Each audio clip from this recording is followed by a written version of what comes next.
Hey AIESEC UK, it's Cassie, your MCVP Operations, and I'm at the TM Task Force weekend in the lovely AIESEC UK office today. I wanted to make sure that you guys had some logic into what the LC structure is this year, why it's been created, and how it's going to help your LC. So to give you a bit of logic, AIESEC UK has gone through a massive culture change this year. We've seen our leaders take the utmost responsibility for the organization. We've increased our OGX results exponentially in the last few months. Our activity in ICX has really increased, and we want to focus on turning all of these great things into awesome results for AIESEC UK so that we can provide more impact to the UK society. So the LC structures that you're going to see come up really support that notion of supporting our core functions in AIESEC, which is ICX and OGX. So take a look at the following video. You're going to hear a little bit from Liz, your incoming MCVP responsible for local community development, and she'll take you through the structure, and I'll be here at the end to answer any questions that you may have on it. Okay? Have fun! Hello AIESEC UK, my name is Liz, and I'm your MCVP responsible for LC development in the 2013-2014 year. So you will have heard a bit from Cassie about the reasoning behind the LC structure that we're presenting. And just to make everything clear, I want to walk you guys through that structure so that you know what support the MC will be offering you on the LC level next year. So we're presenting two possible structures for you, the first of which is presented here. You will see that this structure is focused on capacity building for smaller LCs or LCs who have historically had fewer exchange results. So you have an LCP as well as 4 VPs, Finance, ICX, TM, and OGX. This also includes a middle management structure with team leaders under the VP ICX and the VP OGX. These team leaders can be focused on projects, countries, markets. You can really play with this team leader structure to make it work for what your LC wants to do. As well, you can add team leaders under Finance or TM if you find that useful, because they will also be supported by the MC. The next structure that we're presenting you can see here. This is for LCs who have high exchange results and need to manage high exchange capacity. So this includes an LCP as well as several VPs, VP Finance, VP ICX, TM, and you'll notice that OGX is split into outgoing GIP and outgoing GCDP to be able to differentiate these products better. There are also team leaders, again under ICX and OGX, and again you're free to add any team leaders under Finance and TM that you think will benefit your LC. You also see that a VP Com is an optional function. You may want to use this to improve your LC's capacity, but please note that it will not be directly supported by the MC.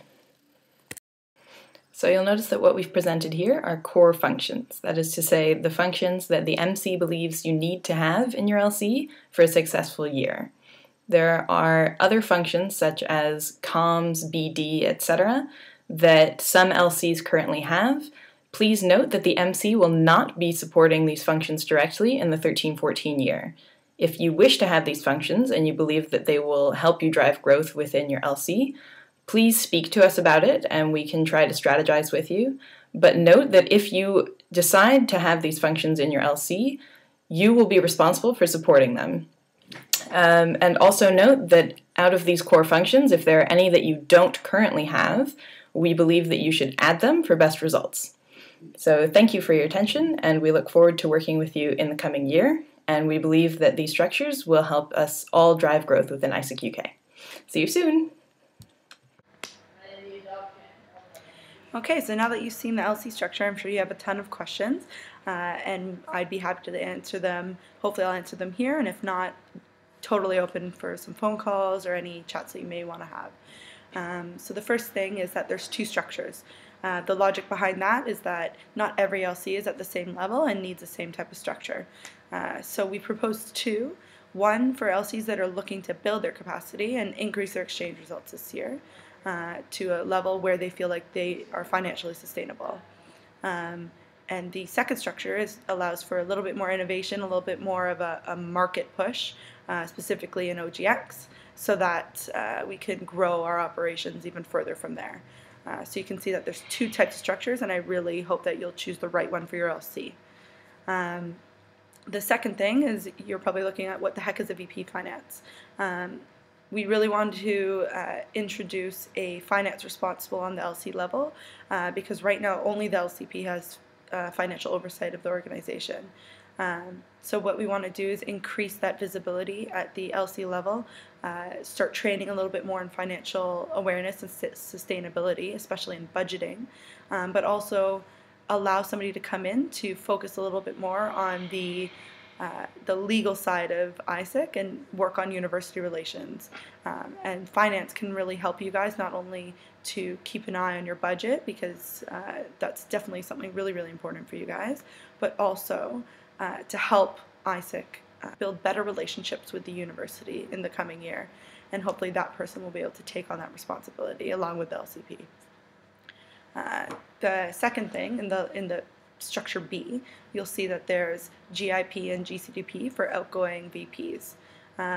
GIP is a massive market that we haven't really touched yet. It's a massive market of graduates to go on longer term exchanges, and we think that that's a huge market for AIESEC UK right now, but this year we just didn't have the capacity to look at that. Next year, however, I think it'd be really cool if we started realizing exchanges throughout the year, which we can do because there is a supply of exchange participants for that. We just need to offer them the right products. So hopefully adding a vice president of outgoing GIP will help you guys do that. The last thing that you'll probably notice is that there's no VP ER or business development. We've chosen to leave this function off the list because we believe it does not support the core functions of Exchange. You have talent management that supports the core function of Exchange, communications as an optional function. Its whole mandate is to support Exchange coming into the organization, but business development, or ER, as some of you might call it, just pulls focus away from it.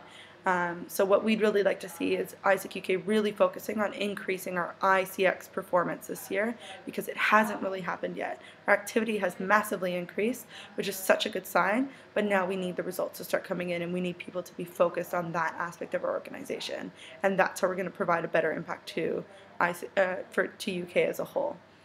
So hopefully it makes sense to you guys. If it doesn't, we are open for phone calls and open for chats. And hopefully you guys will see the logic and implement this in your LC. And if you've already had elections, it's okay. We can definitely be flexible with how we help you guys implement the structure at your LC level, and we have some good ideas for that. If you haven't, here's something that you might want to think about in the next few weeks when you're selecting or your VPs are being elected. So thank you very much, and if you have any questions, don't feel free to shout at us, okay? Bye.